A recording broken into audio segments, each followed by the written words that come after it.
que eu acabei de falar se chama mais-valia, que é literalmente você trabalha mais do que você recebe. Além disso, o capitalismo faz com que o dinheiro e a riqueza, a fonte de capital, esteja na mão de poucos, ampliando ainda mais a desigualdade da existente. Por isso, o Marx ele entende que a desigualdade não é algo que acontece por um acaso, assim, um trem só aconteceu por acaso. Não, tem algum motivo. Mas é uma característica essencial do sistema capitalista. Assim, tendo a desigualdade, tendo a exploração daquelas outras pessoas. Agora eu vou falar um pouco sobre as classes na visão de Marx. Primeiramente, Marx afirma que não foi ele que primeiro descobriu a existência das classes. Ele afirma que teve outros historiadores que descobriram antes dele, ele só fez algumas coisinhas novas, vamos falar assim. Ele afirmou algumas coisas que são que as classes elas vêm de fases históricas que fazem parte do desenvolvimento da produção. Ele também afirma que a luta de classes traz a ditadura do proletariado e que isso traz para nós veio a transição para uma sociedade sem raças e sem classes, vamos falar assim. E agora eu vou falar um pouco sobre as classes que se opõem à burguesia. Nós temos o proletariado, que está aqui. Eles são revolucionários e são produto direto da indústria.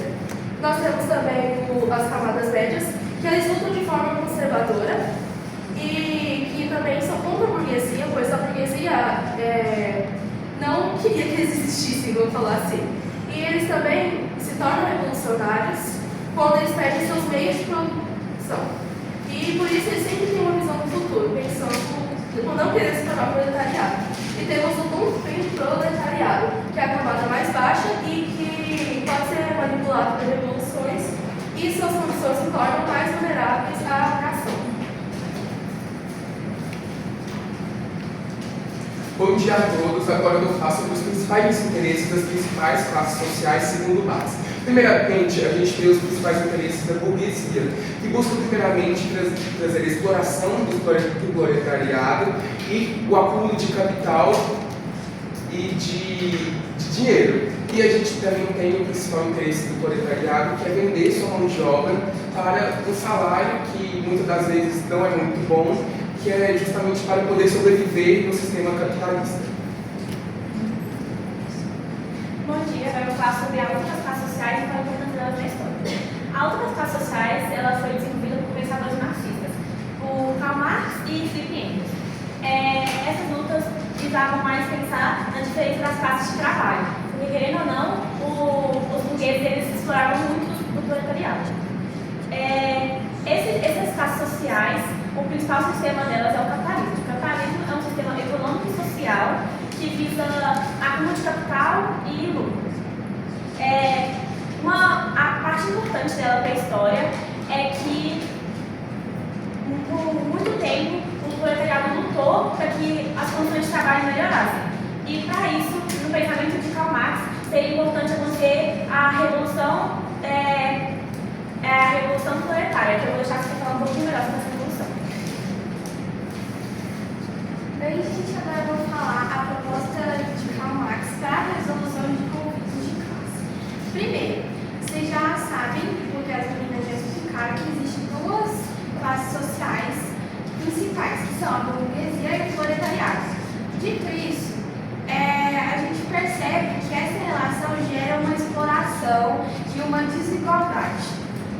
E nisso, o Karl Marx ele fez uma proposta que eu vou explicar melhor, que é a revolução do proletariado, a primeira etapa, que seria o povo ia perceber, ia tomar a consciência da sua condição e ia se unir para derrubar a burguesia.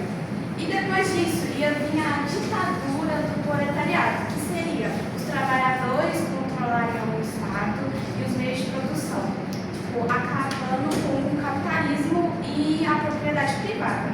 E por fim chegaria no comunismo, que é a sociedade sem classes e nem exploração, sendo assim uma sociedade mais justa, mais igualitária.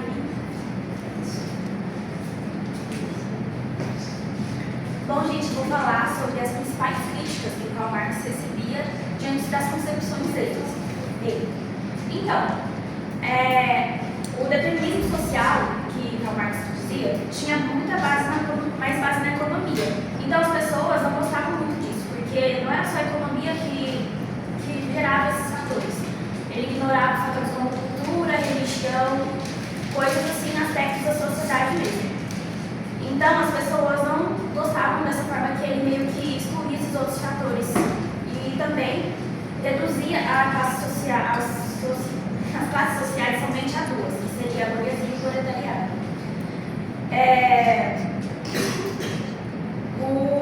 A forma também que ele falava que não seria bom a gente viver uma sociedade com classes sociais e com o Estado, as pessoas discordavam disso. Por quê? Numa sociedade, a gente precisa ter as nossas funções divididas, igual aqui na escola. Todas as pessoas têm uma função. Os alunos têm a função de estudar e os professores de guiar e os outros funcionários também de coordenar outros núcleos, outras partes da escola. Então, assim, uma sociedade sem o Estado, sem classes sociais, não tem essas funções divididas. O Estado não existiria, por exemplo, o governo legislativo, o judiciário, que fazem as leis, aplicam elas. Então, assim, seria uma sociedade desorganizada. Na teoria, seria uma boa, o comunismo, né, como ele mesmo fala, mas na prática as pessoas discordavam de que isso daria certo. Então, era por isso que ele era muito criticado pelas pessoas na sociedade. Então, A gente tem só uma dica só para dar uma ilustrada melhor. Então foi isso, gente. Muito obrigada pela atenção. Espero que a gente tenha sido claro.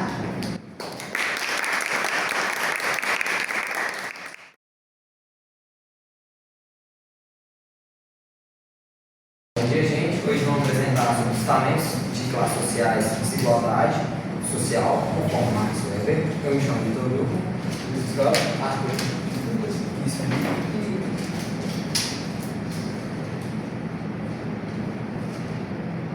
Esses são os focos, nós vamos apresentar os focos no nosso slide, são todos os tipos que nós vamos apresentar, que é a introdução, as três dimensões da estratificação social, os estamentos e classes sociais segundo Weber, diferenças entre Weber e Marx, poder e luta de classes em Weber e críticas e conclusão.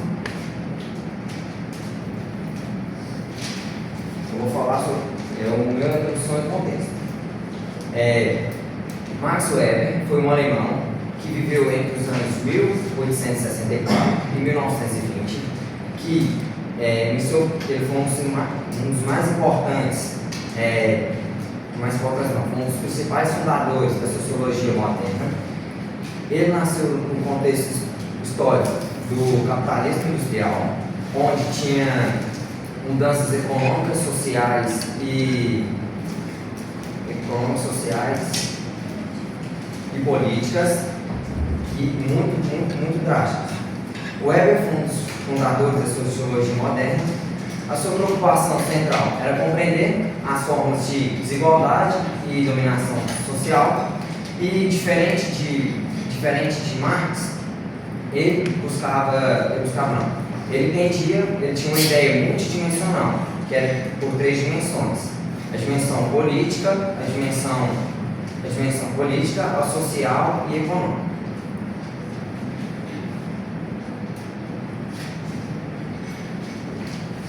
Eu vou falar agora sobre as três dimensões do poder. As três dimensões do poder que Marx acreditava são diferentes de acordo com as desigualdades, não dependia somente dos fatores econômicos, mas também dos fatores sociopolíticos. A primeira dimensão é a classe, que representava a riqueza, ou seja, aquilo que as pessoas compravam, que elas tinham, as posses, os bens que elas podiam comprar, e o que eles consumiam também. A segunda é o estamento, que está relacionado ao prestígio e está também relacionado ao reconhecimento social, a honra e o estilo de vida. O terceiro é o partido que representa o poder. Está ligado à capacidade de influenciar decisões políticas, liderar grupos e tomar decisões que afetam a todas as pessoas. Essas três dimensões podem existir em grupo, mas também elas podem existir separadamente.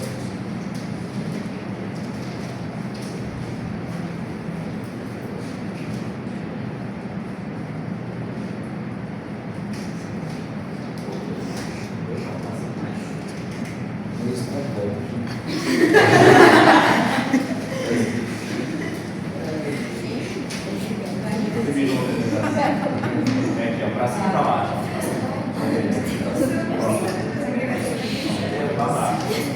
Agora eu vou explicar um pouquinho a diferença entre classes sociais e os estamentos na visão de Weber. Então, Weber, ele falava que as classes sociais eram divididas em econômico. O que seria o econômico? Tipo, o poder aquisitivo que ele tinha, tipo, seus bens, quanto dinheiro ele tinha. E temos como exemplos os burgueses, que são tipo, antigamente tinham alta concentração de dinheiro e que não tinham necessariamente um título igual aos homens, que é totalmente diferente dos estamentos. O que são os estamentos? Os estamentos são, tipo, você nasce com o título, ou você adquire, que antigamente os burgueses compravam o título de nobreza, mas os nobres, os cleros, eles normalmente compravam esses títulos para ter esses títulos, como se fosse só para demonstrar, só para falar que tem. E tipo, a principal diferença entre a classe social em si é porque a classe social ela visa o lucro, o dinheiro e o que se encaixa dentro do mercado de trabalho, enquanto o estamento ele visa a divisão social, tipo,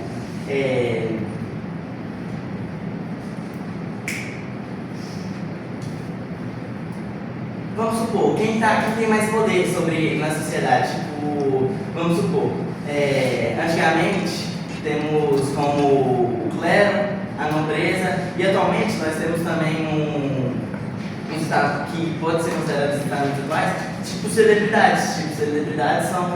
Parece que elas vivem em modos de vida diferentes uns dos outros. E é isso. Eu vou falar um pouco sobre a diferença entre o Weber e o Marx. Primeiramente o Marx. O que ele queria? Tipo assim, ele é um materialista histórico, e para ele a base de tudo era a parte econômica, a classe econômica. E também na parte histórica ele já tinha a luta de classes. O que era isso? Era onde tinha os meios de produção. Como, por exemplo, na burguesia, tinha máquinas, terras, tinha fábricas, várias fábricas de indústria, e também tem os proletariados. O que é isso? São os trabalhadores, que eles usavam o homem para trabalhar, como a burguesia, usavam máquinas, fontes, histórias também. Agora o Weber, ele acha sim a classe econômica muito importante, mas também como precisa de outras classes, como a classe política, a classe social, tem a parte da honra também, não só a parte econômica, como o Marx achava que era a parte de tudo. Para o Weber, a realidade social é mais complexa, e como cada um entende. O Marx ele achava que a classe social era a relação de muitos meios de produção, como eu disse, com máquinas, fontes históricas.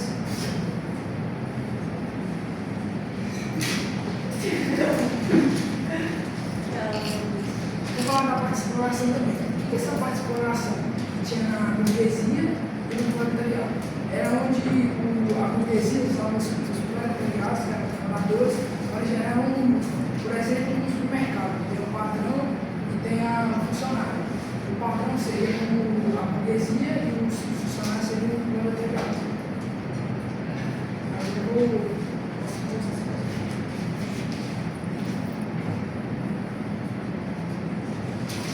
Agora eu vou falar sobre o poder e lutas de classe em Weber. Weber define o poder como capacidade de impor a própria vontade contra as resistências. E esse tipo de denominação de Weber são divididos em 3 classes, que são a tradicional, que são os costumes, o costume, as heranças e as tradições da sociedade. E também tem a próxima classe, que é a carismática, que é a liderança pessoal, como os líderes religiosos e heróis. E tem a última, que é a racional legal, que são as regras do governo, as leis políticas as leis políticas e as classes dentro da política, que são o presidente e os senadores.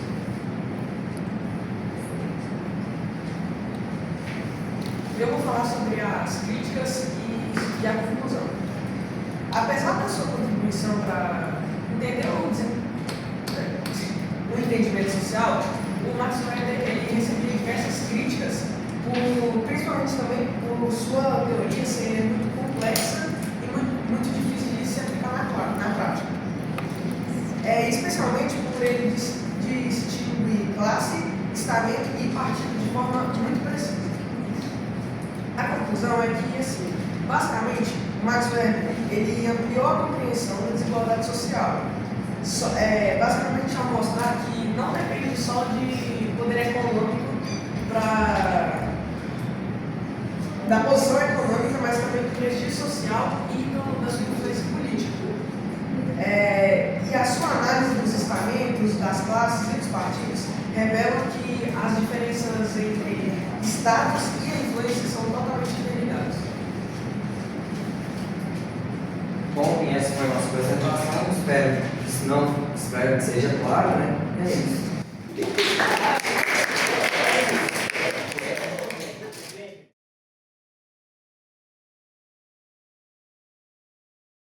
Bom dia, gente. Eu sou a Ana.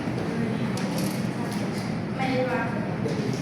E hoje a gente vai falar da desigualdade social do pensamento do liberalismo. Pode passar, Luiz. Para baixo, para baixo. Para baixo, certinho para baixo. Certinha para baixo. Senta e baixo. Somos dois. O liberalismo ele foi uma filosofia social, política e econômica e foi criado no século XVII, XVIII, XVIII e XIX na Europa, durante o iluminismo. É isso. Antes dela falar o que o liberalismo defende, a gente precisa ter em mente que existem vários tipos de liberalismo. Por isso que ela falou que foi do 17 ao 19, porque foram criados vários tipos. Tem o clássico, tem o que foca na política, na economia, no social, tem o neoclassicismo também, que é mais atual. E eles vão defender essas ideias aqui, que é a base, mas de forma diferente. Então, às vezes vai ter um elemento que vai ser mais forte em um tipo de liberalismo do que no outro. Eles defendem o mercado livre, a liberdade individual e a propriedade privada. O mercado livre é assim, o Estado ele não vai dizer o que o produtor vai produzir, como que ele vai vender, que valor que ele vai colocar, o produtor mesmo, o privado lá vai escolher. Aí agora eu e a Nani vai falar um pouco da desigualdade social no pensamento do liberalismo. E como eu falei, existem vários tipos de liberalismo, por isso essa desigualdade social vai ter visões diferentes. Pode passar. E é isso. Por esse motivo, a gente trouxe a visão desses dois liberais aqui, eles são do liberalismo clássico, o Hilbert, Kingsley Davis e o Hilbert Moore. Tá, então a desigualdade para eles é algo natural e positivo. Positivo no sentido de que estimula as pessoas a se esforçarem e a trabalharem mais. Por exemplo, para você ser um médico na sociedade, você precisa se esforçar muito. Você precisa buscar conhecimentos avançados, científicos, desenvolver mais habilidades. E que por isso você vai ter um salário e um prestígio maior na sociedade.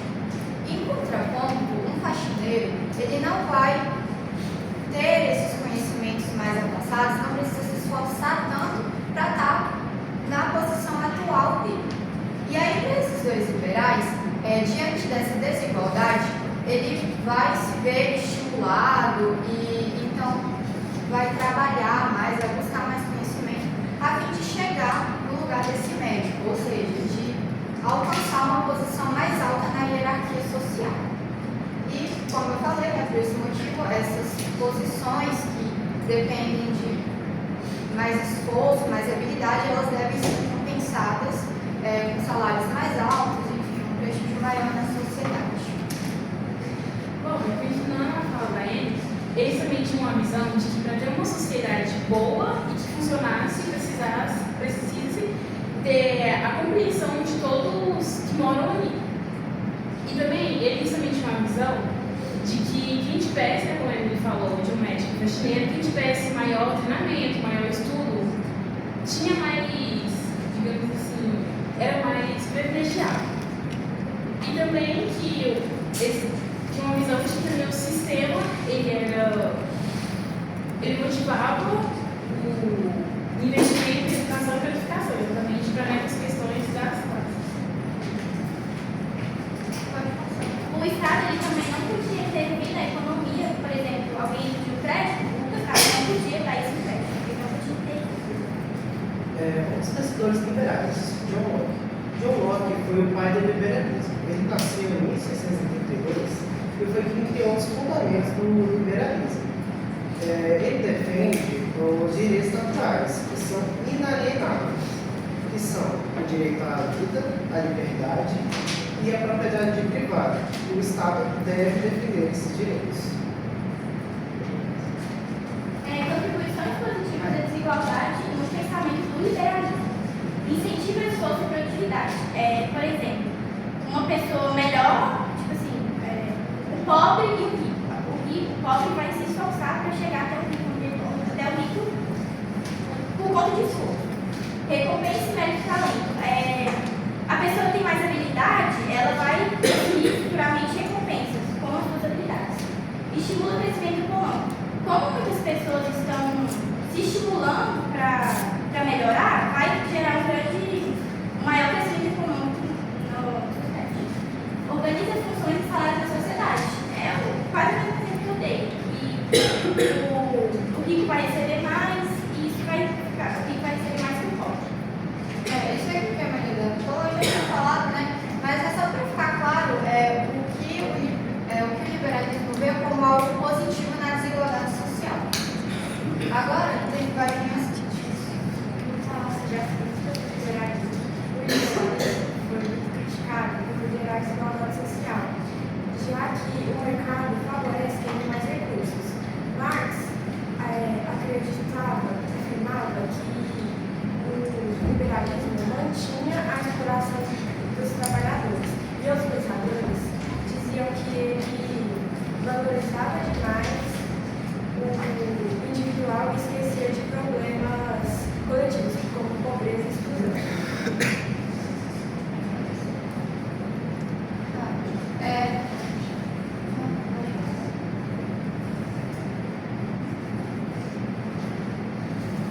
Agora eu vou falar a diferença entre o de classe do liberalismo e a de Marx. O liberalismo, ele não focava muito nas classes sociais. E Marx acreditava que as classes sociais, a luta das classes sociais era o motor da história. E ele acreditava no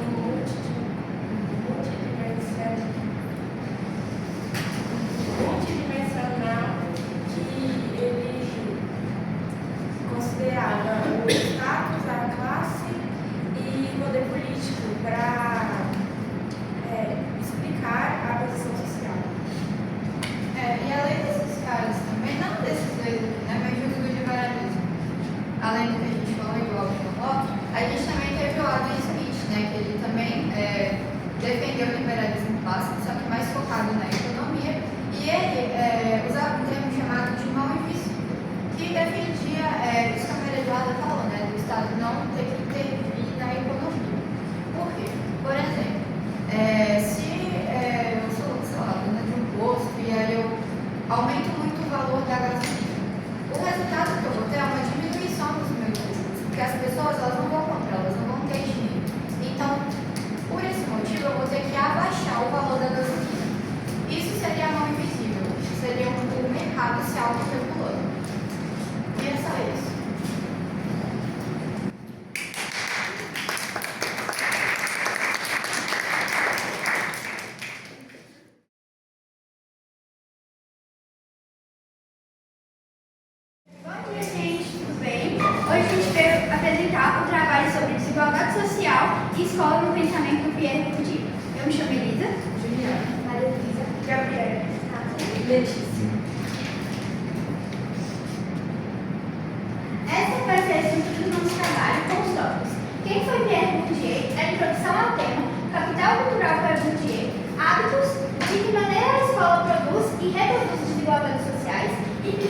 críticas direcionadas às concepções de Bourdieu. Quem foi Pierre Bourdieu? Pierre Bourdieu foi um importante sociólogo francês que nasceu em 1930 e morreu em 2002. O seu nascimento e a sua morte foi na França. Ele desenvolveu diversos trabalhos no campo da determinação, organização social e da desigualdade social na escola. Então, gente, como introdução ao tema, eu vou ler essa frase aqui, ó, que saiu no livro A Sociologia da Educação de Pierre Bourdieu e Limites e Contribuições. Onde se vê a igualdade de oportunidades, meritocracia, justiça social, Bourdieu passa a ver a reprodução e legitimação das desigualdades sociais. Então, como é que é isso? No contexto histórico que ele vivia, que era a Europa burguesa, a escola propagava uma falsa ideia de igualdade social e de meritocracia. E Bourdieu vem falar pra gente vem mostrar realmente pra gente que isso é falso. Ou seja, a escola acreditava que lecionando os mesmos conteúdos para os alunos, aquele que se saísse melhor é porque ele se esforçou mais, e que se saísse pior é porque ele não se esforçou. Só que Bourdieu veio falar que isso é mentira, isso é a ideia da meritocracia. A meritocracia é muito bonita na teoria, mas na prática ela não funciona, já que o mérito nunca seria puro e se condicionado a partir do ponto de partida de cada pessoa. Então, o Bourdieu veio falar pra gente que a escola reproduz e legitima as desigualdades sociais. A Nathalie vai explicar como que ela reproduz e ela legitima porque ela naturaliza, como se fosse normal aquilo que está acontecendo, só que na verdade não é. Hoje eu vou falar o que é capital cultural e o que é capital cultural para o Bourdieu. Bom, a gente precisa entender que a capital cultural ela não é dinheiro, mas ela envolve dinheiro. A capital cultural é aquele conhecimento que a gente tem através da nossa cultura, de bens, a forma que a gente fala, a forma que a gente aprende a ler e essas coisas. Para o Bourdieu, a capital cultural era um meio de explicar como que era a desigualdade social, pelo fato que, tem um aluno pobre e um aluno rico. Se os dois estão com dificuldade, por exemplo, em ciências sociais, eles vão ter, por exemplo, eles vão ter uma grande diferença pelo fato que o aluno rico, se ele quiser, ele tem um meio de poder contratar alguém para ensinar, explicar para ele a melhor forma. Já o aluno pobre, ele não vai ter tanta a condição de poder estar fazendo isso a mesma coisa. E é isso que mostra a questão da desigualdade social. Aqui tudo para baixo. Deixa eu pensar. Bom, pessoal, eu vou explicar um pouco sobre o que é hábitos para Pierre Bourdieu. Esse é um conceito que ele criou. E, bom, hábitos é aquilo que a gente faz sem necessariamente ter que precisar pensar. É algo que é natural. Por exemplo, a gente levanta e escova os dentes. A gente não pensa muito sobre isso, mas acaba que é a forma como a gente age no dia a dia.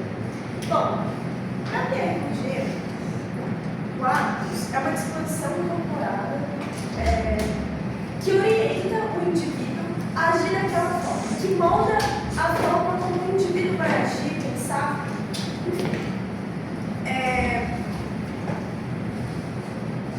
O hábitos, ele para o indivíduo, ele funciona da seguinte forma. Eu vim de uma família de classe trabalhadora. Logo, eu estou nessa bolha, onde minha mãe, meu pai e meu irmão são da classe trabalhadora. Eu acho que quando eu venho para a escola, eu penso que todos daqui têm a mesma vida que a minha. Fulano de tal, a mãe vai da classe trabalhadora. Porque esse é o meu hábito. A minha vida é assim e tal. Eu penso que de vocês todos são assim. Mas na real não é dessa forma, né? Isso mostra que cada indivíduo tem um pai e uma mãe,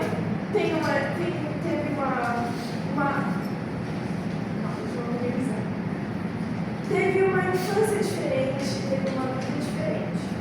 O hábitos é tudo que é aprendido pra gente desde pequenininho, tudo que é aquilo que a gente começa a naturalizar ao longo do tempo. Eu gosto de falar da bolha porque a gente começa a naturalizar isso. Estou procurando um exemplo, mas eu vou dar um exemplo aqui, por exemplo, ignora o que eu falei em cada lugar agora. Mas olha, um restaurante. Quando a classe trabalhadora, classe baixa, pensa num restaurante, procura um restaurante bom, né? Barato, que dê pra alimentar todo mundo, que dê pra fazer, tipo assim, poder alimentar todo mundo, comer bastante e é barato, né? Agora, uma classe alta, quando a gente fala vamos num restaurante, eles não procuram essa coisa de comer bastante, ser barato. Na verdade, não. Quando eles vão pensar no restaurante, vão lá e procuram quantas estrelas Michelin tem no restaurante, quem é o chefe que está trabalhando no restaurante. Isso inconscientemente está internalizado. Tipo assim, quando a pessoa fala, vamos sair, ele já naturalmente já pensa nesse lugar. Entende? É algo que está internalizado na cabeça deles e que se naturaliza. E eu gostaria de falar que isso é uma falsa ideia. Tipo assim, a pessoa não está pensando isso de livre espontânea vontade. É porque todo o contexto social faz ela pensar daquela forma. Por exemplo, não seria um bom exemplo, mas, tipo assim, a gente acha, por exemplo, rock. Eu gosto de rock, mas é porque minha mãe e meu pai gostam de rock. Eu escuto rock desde pequena. Naturalmente eu vou gostar de rock, porque eu aprendi a gostar. Mas agora, o Arthur, ele odeia rock, porque ele não teve contato com rock, entende? Basicamente é isso que é o dia com hábitos. Cada pessoa teve uma vivência diferente, teve uma infância diferente, aprendeu coisas diferentes ao longo da vida. E vai influenciar na forma de agir. E isso é uma consequência que ele vai ter ao longo da vida, de todos os ensinamentos que ele teve ao longo da vida, vai influenciar na forma que ele vai agir.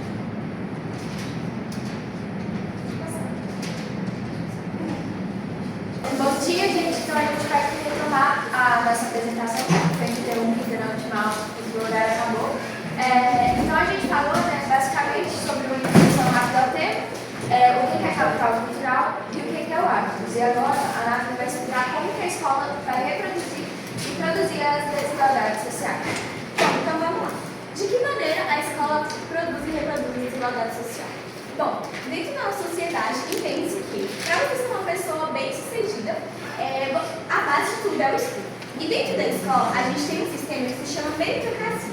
O que é a meritocracia? É quando o aluno se sai bem referente ao seu mérito. Ou seja, se o aluno se sai bem na escola, é porque ele se esforçou. E se ele sai mal, é porque ele não se esforçou. Então é referente ao mérito. Agora a gente vai dividir, mas o Bourdieu, ele nos mostra que isso não é verdade, que a meritocracia não existe. E que, como o aluno se sai dentro da escola, está muito ligado ao capital cultural e ao hábitos. E agora a gente vai dividir um aluno de classe alta e um aluno de classe baixa para a gente entender melhor. Bom, quando a gente está falando de um aluno de classe alta, a gente está falando de uma pessoa que desde sempre teve condições financeiras para ter acesso a livros, filmes, histórias, teatros e um amplo conhecimento. E quando ele chega na escola, ele já está naturalizado com aquele ambiente, ou seja, ele vai ter uma maior facilidade para entender e irá se desempenhar melhor dentro da escola. Com esse melhor desempenho, ele vai ser incentivado, muito mais incentivado, né? Por todas as partes, tanto por professores, alunos, diretores, enfim. Com esse incentivo que ele está tendo de todas as partes, ele vai ser motivado a continuar estudando. E continuando estudando, ele vai se manter e continuar na sua classe alta. Mas quando a gente está se tratando de um aluno de classe baixa, as coisas mudam. Porque a gente está falando de uma pessoa que não teve condições financeiras de ter acesso tanto quanto uma pessoa de classe alta dentro da sociedade. Então ele não vai ter tantos acessos a livros, enfim, a sua bagagem que é trazida desde a sua infância, querendo ou não, é menor e é diferente quando ele entra na escola. Então quando ele entra na escola, ele vai ter que se moldar aquele ambiente, não é uma coisa que já é natural para ele. E como o cérebro dele vai ter que estar inicializando aquilo pela primeira vez, ele vai ter dificuldade para iniciar isso tudo de novo, porque realmente não é uma coisa natural para ele. Com essa dificuldade para se colocar ele nesse ambiente, ele vai ser visto como um aluno menos capaz ou menos esforçado. Visto assim, ele vai receber pouco ou quase nenhum incentivo de nenhuma das partes. Com esse desincentivo, ele irá se desmotivar dos estudos e irá continuar na classe baixa. E esse é o pensamento de Bourdieu sobre como a escola produz e reproduz a desigualdade. Tá, gente, vamos comentar um pouquinho sobre essa frase aqui que o Bourdieu falou. Em outras palavras, tratando todos os educados, por mais iguais que sejam, eles de fato, como iguais em direitos e deveres, o sistema escolar é levado a dar a sua sanção às desigualdades iniciais diante da cultura. Afinal, o que o Bourdieu está querendo dizer com isso? Essa frase ela é muito profunda e muito crítica em relação a como a escola reproduz a desigualdade. O que ele está querendo nos dizer é que a escola deveria parar de tratar as pessoas com igualdade, tratar todos como se eles estivessem no mesmo parâmetro. Porque, obviamente, a Nath disse, eles não estão no mesmo lugar da sociedade. Então, aqui ele gostaria que a escola tratasse as pessoas de forma com equidade, que é diferente de igualdade. A equidade trata o ser humano como um indivíduo separado, não um todo. Então, por exemplo, eu e a Nath temos vidas diferentes. Então, a escola vai entender isso e vai tratar nós de forma diferente, vai entender as minhas dificuldades por causa disso e disso. Aí vai entender que a Nath é boa naquela coisa por causa disso e disso. Então, é isso que o Bourdieu está querendo nos dizer. Que a escola, ela compactua para que a gente continue tendo desigualdade social. Entende? E ele quer mudar isso. É por isso que ele estudou tanto, para que a gente mude a forma do sistema desse. Então, é só uma imagem ilustrativa. A escola ela fala que ela gera igualdade de oportunidade, só que, infelizmente, na verdade, não é bem assim. Até porque nenhuma dessas pessoas que estão aqui teve a mesma vida, teve a mesma família, teve o mesmo acesso. Então, é muito ruim a gente colocar todo mundo no mesmo balaio e tomar as mesmas atitudes contra eles, porque são pessoas diferentes, igual a Gabi falou. Bom, pessoal, vou falar sobre as críticas concepções de Bourdieu. E aí a primeira é o determinismo social, que é meio que as pessoas que criticam ele dizem que já está determinada a sua situação dependendo do seu capital cultural. Então, se você foi aquela pessoa que viajou para vários lugares, você já adquiriu aquele conhecimento. E se você é aquela pessoa que não tem uma condição financeira tão boa e não tem esse capital cultural, vai determinar ali a sua jornada de alguma prova, de algum conhecimento geral, assim, por exemplo, e aí vai determinar a qualidade ali dos estudos. A segunda é a pouca ênfase ao objetivo da escola. Os críticos falam que ele fala tanto que a escola reproduz a desigualdade social e que ela estimula apenas os que estão com esse capital cultural adquirido, mas dá pouca ênfase naqueles que realmente buscam conhecimento através, por exemplo, da biblioteca da escola e tal. Apesar daquela pessoa não ter essa oportunidade de viagem, ela não pode buscar assim, algum conhecimento extra, por exemplo, na biblioteca, que é aberta ao público das escolas. Bom, a terceira é a generalização da capital cultural. O Bourdieu, ele é francês, e aí tem uns críticos que falam que esse contexto francês, burguês, não funciona para todas as sociedades. Logo, é uma crítica que funciona muito nessa generalização do capital cultural.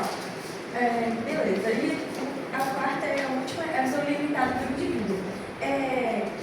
Se a pessoa é de uma classe social baixa, ela não vai ter umas grandes oportunidades de trabalho, etc.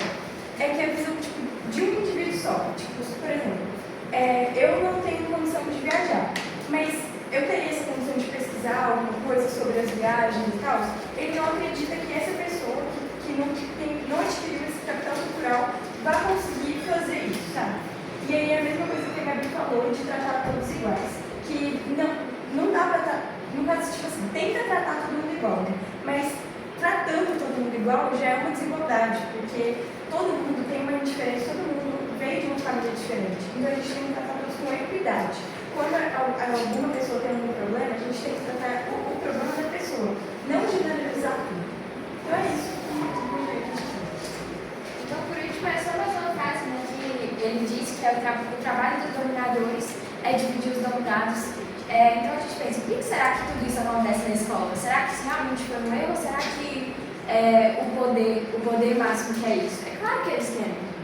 Ou você acha mesmo que eles querem que todo mundo ascenda socialmente, todo mundo tenha uma ótima qualidade de vida? Não.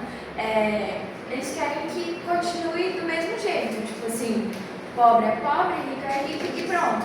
Então, o trabalho dos dominadores é dividir os dominados. Isso a gente vê na escola quando as pessoas são divididas a partir do seu desempenho, o que não é correto, porque por causa de tudo isso a gente fala. Eu quero contar também que no final eu não falei, mas eu gostaria de dizer que o hábitos ele é uma estrutura estruturante, porque a partir do momento que a gente não dá para entender assim, né? Mas eu vou pontuar.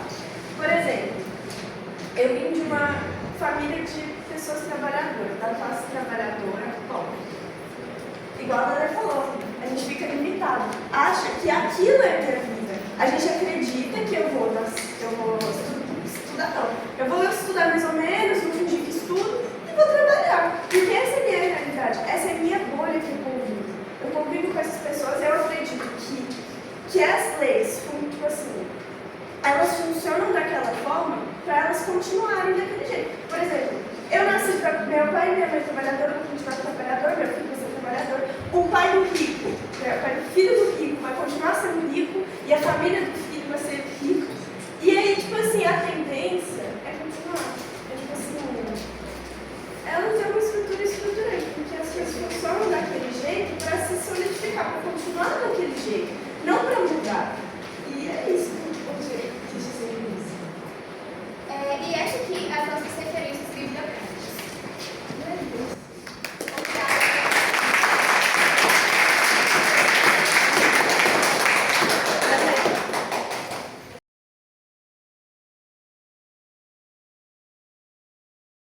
Então, gente, bom dia. Meu nome é Monique. Meu nome é Mariana. Carol. E a gente vai apresentar sobre a desigualdade social no Brasil conforme Roberto da Mata.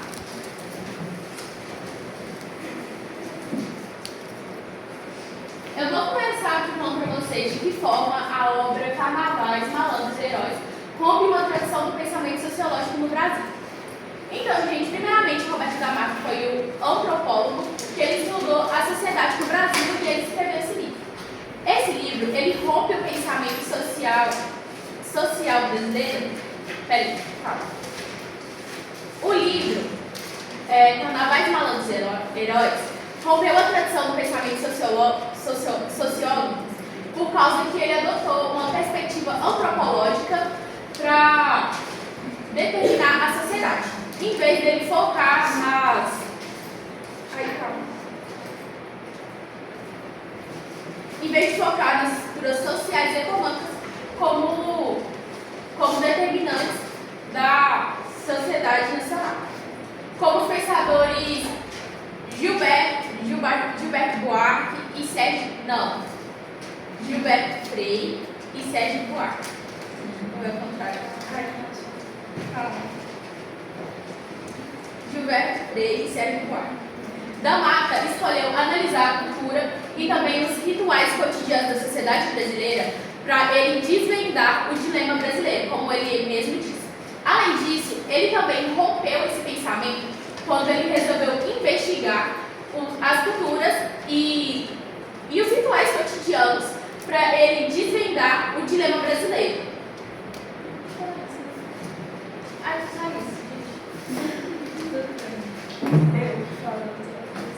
Bom, eu vou falar um pouco sobre o que ele traz que ela traz de novidade. Bom, a gente tem a análise da sociedade brasileira através das festividades e dos rituais que eram super diversificados. O carnaval como o drama das tensões entre a igualdade e a hierarquia. A tipologia de heróis sociais, que são os malandros, os caxias e os renunciadores. O malandro é aquele que burla as regras, caxias aquele que cumpre cumpre as regras e o renunciador é o meio termo deles, é o intermediário. E temos também a estrutura social dual, que é o sistema moderno versus o sistema tradicional do Brasil. Agora eu ia falar sobre como Roberto da Mata ele visava a desigualdade social no Brasil e nos Estados Unidos. No Brasil, a desigualdade social era vista como uma forma natural. Ela era socialmente aceita e ligada à hierarquia. E também era dentro das relações pessoais. A sociedade brasileira, ela visa o privilégio e o jeitinho. Ou seja, eles acreditam que sempre tem alguém superior e alguém inferior. Tem o chefe e o funcionário. O chefe manda no funcionário, mas não acontece o oposto. O funcionário manda no chefe. Agora, nos Estados Unidos, a desigualdade ela é vista como um resultado do mérito da pessoa ou da competição. A sociedade valoriza as regras universais e o esforço individual. Ele visa que se ele tem aquele cargo, foi graças ao mérito dele, ao esforço dele. Não foi como no Brasil, que é um jeitinho, é um privilégio. Não, ele lutou para conseguir aquilo, então aquilo é um mérito dele. Eu vou falar um pouco como Roberto da Mata explica a desigualdade social no Brasil. Um dos primeiros pontos é que o Brasil tem origem hierárquica. Para Roberto da Mata, ele explica que a desigualdade social no Brasil ela tem raiz profunda com a nossa formação histórica. Então, desde o período colonial e escravista, o país ele foi construído com uma estrutura hierárquica e desigual. Então, algumas pessoas elas ocupavam cargos de poder e de privilégios, enquanto outras pessoas elas eram submetidas à exploração. O segundo ponto é a relação social. Segundo o da Mata, a relação social no Brasil são mais pessoais do que igualdade de direito. Como assim? Isso significa que muitas das vezes, não sempre, a justiça e a lei, ela meio que... Não é meio que funciona, mas eles meio que deixam a justiça e a lei de lado e elas usam mais a influência das pessoas, o status das pessoas e... isso. E uma expressão que traz muito isso é você sabe com quem você está falando? Que eu acho que todo mundo conhece essa expressão. Essa expressão, ela mostra que as pessoas utilizam posição social para se exigir o respeito e os benefícios da massa.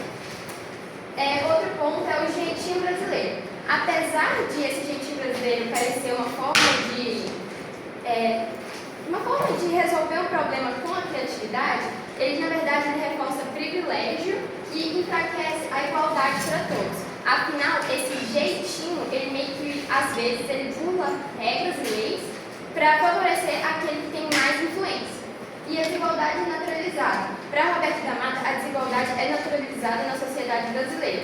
Então, ou seja, muitas pessoas visam ela como natural ou a questão cultural dela. E essa visão ela faz com que muitas pessoas aceitem essa desigualdade social como se fosse uma identidade e que todo mundo vai ter essa desigualdade, não como um problema que a gente poderia começar a entender.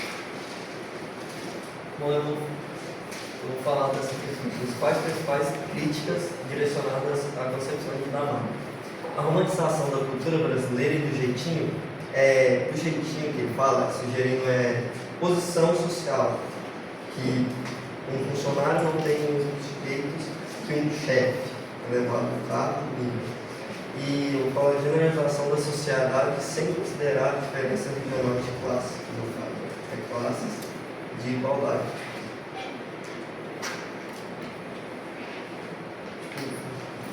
Tipo um servente com um pedreiro, não tem igualdade nessa classe.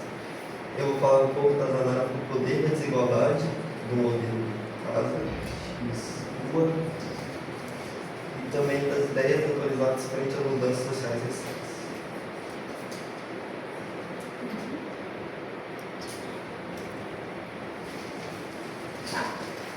Agora eu vou falar um pouco sobre os principais rituais brasileiros utilizados para exemplificar a igualdade.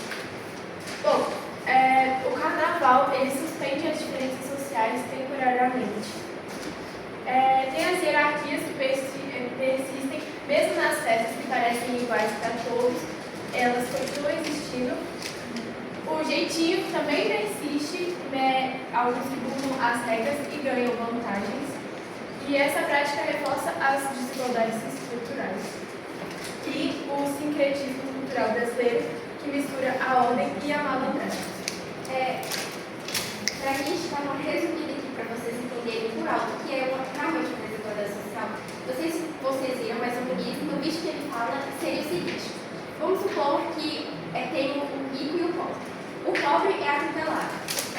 Automaticamente, o rico ia burlar, antes dele falar, então, não, eu preso dinheiro e você não leva na prisão, vai dar tudo certo. Não é isso. Agora, o pobre atropela o filho do rico. Automaticamente, ele vai falar assim, não, a gente vai por isso agora. E como o pobre não vai ter uma questão financeira para tentar o máximo que ele conseguir, ele vai ser mais prejudicado do que o rico. Deu para entender? É mais ou menos isso.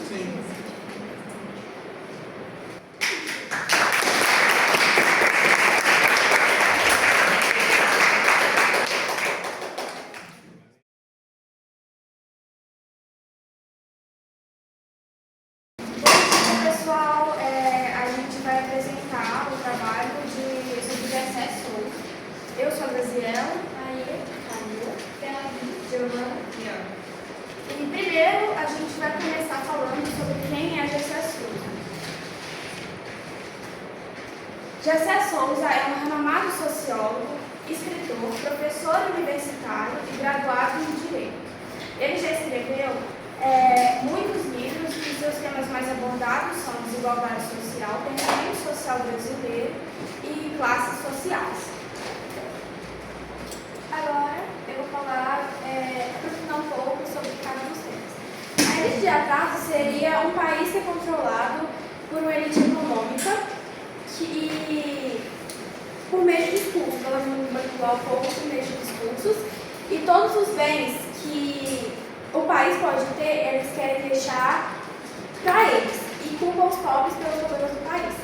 A renda brasileira seria basicamente a camada mais pobre, que por falta de oportunidade, educação, é tratada como inferior e é excluída dos direitos básicos.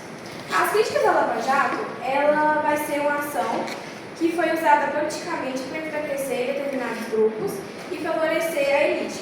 E ela também foi criada para criar uma falsa imagem de combate à corrupção e à desigualdade social. Ela seria onde a elite utiliza a mídia, a justiça e a ideologia do mérito para conservar o poder e impedir os pobres de saber o porquê da sua exclusão. Então, eu vou mostrar alguns dos livros, rapidamente. Temos primeiro a obra de direito, o Brasil dos Milhares, a classe média no estreito, a elite do atraso.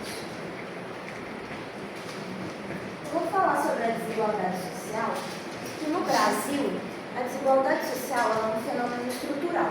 O que isso quer dizer? Ela faz parte da base de funcionamento da sociedade brasileira. Alguns grupos, consequentemente, sempre vão ter mais oportunidades que outros. Isso faz parte, tudo controlado pela elite, que lidera esse sistema, controlando tanto o poder, a política e todas as formas de comunicação para benefício próprio.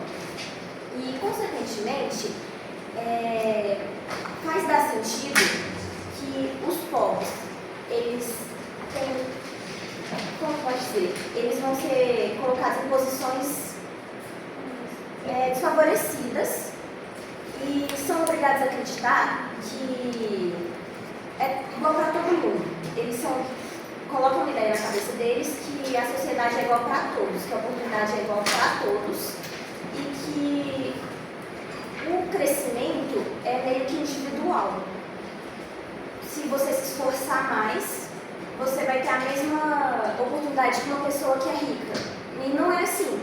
Por exemplo, um rico e um pobre fazendo faculdade de medicina. O pobre pode se esforçar, trabalhar mais, fazer uma faculdade que pode até ser boa, enquanto o rico ele já normalmente tem isso de mão beijada. Ele quer fazer uma faculdade boa, vai paga, já sai formado com uma profissão boa, enquanto o pobre não. Querendo ou não, isso é uma desigualdade que está aqui e normalmente isso nunca muda. E isso também é muito favorecido pelas pessoas de classe média, que tentam separar as classes inferiores, como por exemplo, classe média, ela prefere ficar melhor de status, mais próxima de lugares bons, por mais que ela não tenha tantas oportunidades para estar nesses lugares, favorecendo ainda mais a desigualdade social. Relacionando isso tudo, se torna bem mais assim a sua desigualdade. Agora eu vou falar sobre os mecanismos opacos, impessoais e transparentes. Esses mecanismos, de acordo com o GESE, são velados, é uma hierarquia velada que acontece de maneira que as pessoas, a sociedade em si, não notem a diferença de tratamento que tem em diferentes situações. Por exemplo, a gente tem uma escola onde temos vários alunos. Nessa questão do GESE de falar sobre a impessoalidade, ele diz que a diferença entre os alunos, ela não vai ser notada. E eles aplicam a meritocracia como forma de julgamento em que cada aluno se destaca com o seu próprio mérito. Mas isso, infelizmente, não acontece, isso infelizmente não é verdade, porque algumas pessoas, elas têm prioridade, mais privilégio que outras e acabam tendo essa diferença de conseguir aprendizado e de conseguir se destacar em um determinado lugar. Eles contribuem de forma significativa na desigualdade social e também fazem seleção através de características, tanto sociais, quanto de pensamento, quanto físicas até, porque a gente sabe, infelizmente, as pessoas negras, elas têm menos visibilidade, menos, como é que eu posso falar? Oportunidades na vida, até mesmo por conta da sua cor de pele, e isso muitas das vezes, das características que eles selecionam, analisam e excluem essa parcela das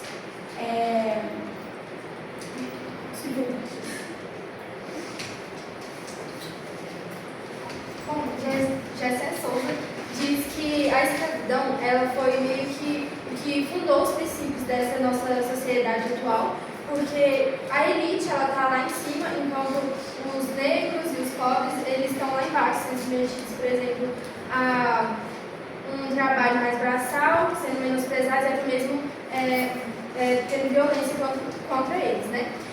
Alguns são chamados, ele diz, né, o professor diz que são chamados até de ralé de novos escravos, que diz que eles são novos escravos, só que de forma meio que camuflada, por causa que a escravidão foi abolida, mas na verdade ela continua aqui na nossa sociedade atual. Ele diz também que a escravidão ela meio que deu origem à desigualdade social e à exclusão social também. Ele critica principalmente a elite, que diz que a elite de hoje é a mesma do passado, que submete os pobres e os negros contra isso, né? Por exemplo, os pobres, eles são, por exemplo, muita violência contra eles. Tem um exemplo também que a gente já viu, que por exemplo, um policial que ele atirou em um homem que estava andando com guarda-chuva, que tecnicamente, como ele diz, confundiu com um fuzil, né? Mas a gente sabe que muito possivelmente isso não é verdade e que sim, foi uma forma de dizer que a elite é superior e os pobres e negros são inferiores, né? Ele diz também que a elite brasileira em específico ele critica muito por causa que eles priorizam ganhar um lucro maior mais rápido do que o futuro do próprio país. E também tem uma frase aqui que eu escrevi, que ele diz que a escravidão não foi apenas um modo de exploração econômica, foi também uma pedagogia da humilhação. Ela ensinou o brasileiro a desprezar o outro e naturalizar a desigualdade e chamar de preguiçoso quem sempre foi roubado. Ou seja, aqui ele está falando que a escravidão fez com que a gente fizesse que um fosse maior que o outro por coisas baratas. foram roubados, não só tipo, o econômico, mas também, por exemplo, a liberdade delas, né, é simplesmente chamado de preguiçoso, e é isso. Ele diz, em geral, então, que a escravidão permanece até os dias de hoje, só de forma mais camuflada. Tá bom, agora eu vou falar sobre a apropriação que o Gessé fez dos conceitos de Bourdieu e Florestan. Ele pega o conceito de Bourdieu do hábitos, que a Gabi explicou, inclusive, nas apresentações para trás. Tentei. Não, mas deu certo. O hábitos, então, é tudo que ela falou, acho que não preciso explicar de novo, né? Ok, então, ele pegou o conceito de hábitos e criou o hábitos precário. O que é o hábitos precário? O hábitos precário, ele é o conceito de que os pobres, eles têm a sua visão do hábitos, eles têm o hábitos deles, porque eles são inseridos também num conceito ali de normalidade, e para eles, como eles estão inseridos nesse lugar, eles acabam não enxergando que eles são desfavorecidos desde o início da vida. É totalmente contrário ao conceito de meritocracia, porque aqui, na verdade, ele fala que o pobre, como ele está inserido nesse contexto, ele acredita que todo mundo tem as mesmas oportunidades que ele, todo mundo vive da mesma forma, porém, ele não consegue enxergar essa questão de que, na verdade, não é assim que funciona, que eles não têm essa normalidade, não é todo mundo que tem as mesmas desvantagens que ele, até porque a elite está muito lá em cima, muitas vezes a gente nem sabe que é elite. Enfim, agora falando sobre o conceito de Florestan. Florestan, ele pega a questão da escravidão e ele bate muito nessa tecla sobre a escravidão. O que ele fala é que a escravidão acabou, porém a gente vive ainda uma separação muito grande entre brancos e negros. Porque até hoje, como a Romana falou, os negros são muito separados da sociedade. Ainda existe muito preconceito, ainda existem muitos fatores que tornam eles distantes e, consequentemente, desfavorecidos. A partir dessa ideia toda, o Souza pega e cria o conceito de subcidadania. O que é a subcidadania?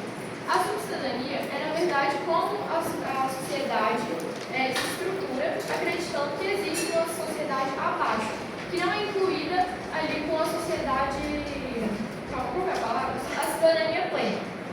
Então, por exemplo, um subcidadão seria um negro, uma pessoa pobre de classe baixa, isso porque eles não têm as mesmas condições de viver no mesmo patamar que a maioria ali de quem tem um dinheiro, uma classe média, a elite. Então, é por isso que eles são inseridos nessa condição, porque na verdade eles vivem num mundo muito diferente de quem tem condições melhores e mais oportunidades. Agora eu vou falar algumas críticas que Gessé tinha a essas interseções. Gessé tinha criticado fortemente Roberto da Mata, Sérgio Buarque de Holanda e Raimundo. Por quê? Porque esses três autores acreditavam que o problema do Brasil estaria ligado a aspectos morais, culturais e sociais, e não por causa da desigualdade, dominação e distribuição social dentro do país. Para ele, esses três autores criaram uma visão muito elitista do país, e que por causa dessa visão acabou por justificar a posição privilegiada das elites e culpar o povo pelas falhas da nação. Agora eu vou falar de algumas críticas que foram direcionadas a Gessé. Então, eu vou ter algumas delas aqui para ficar melhor de elaborar. Primeiro que os estudiosos que estudam sobre ele e fazem essas críticas dizem que ele reduz a desigualdade a apenas a questão econômica e acaba esquecendo e deixando um pouco de lado a questão racial. Então, muitas vezes ele bate muito na tecla de que os pobres são desfavorecidos, mas ele acaba não falando tanto sobre a questão racial na visão desses estudiosos. Outra coisa que ele faz, que é uma crítica que os pensadores trazem, é que ele generaliza a classe média. Muitas vezes está achando eles como conservadores, como manipulados pela elite, desculpa, porque eles, como a Camila falou, eles acabam muito querendo se distanciar dos pobres e se aproximar mais da elite. E fazendo isso, dessa bajulação da elite, eles acabam criando um problema, de reforçar ainda mais o conceito da desigualdade. É isso que o Gessé traz. Porém, os críticos